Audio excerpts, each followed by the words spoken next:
మనకు acids, bases మరియు salts.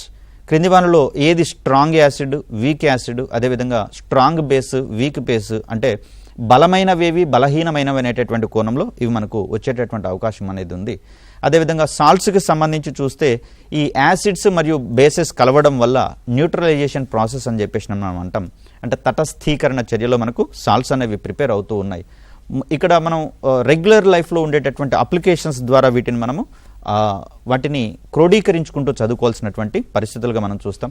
ఇక మెటల్స్ అండ్ నాన్ మెటల్స్, లోహాలు మరియు అలోహాలకు సంబంధించినటువంటి భావనలు, వీటితో పాటుగా physical and chemical properties of metals and non metals, ఇక్కడ భౌతిక మరియు రసాయన లక్షణాలు ఏ విధంగా ఉన్నాయి. వీటితో పాటుగా కోల్ అండ్ పెట్రోలియం, వీటిని మనము శిలాజ ఇంధనాలుగా పరిగణిస్తూ ఉన్నాం, ఫాజిల్ ఫ్యూయల్స్ అంటూ ఉన్నాం.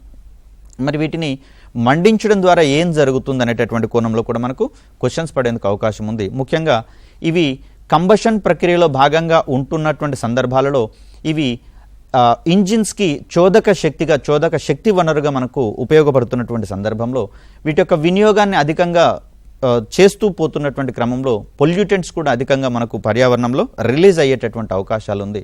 మరి వాటన్నిటి మీద మనం అవగాహన కలిగించుకోవాల్సి వస్తుంది. అదేవిధంగా ఈ దహన ప్రక్రియలు, టైప్స్ ఆఫ్ కంబషన్స్ ఎన్నున్నాయి అనేటటువంటి కోణంలో ఇక్కడ టెంపరేచర్ ఆఫ్ కంబషన్, అలా ఇంధనాలను మండించేటటువంటి క్రమంలో వెలువడేటటువంటి ఉష్ణోగ్రతల యొక్క పరిమాణం మీద కూడా మనము కొంచెం అవగాహన పొందాల్సి వస్తుంది.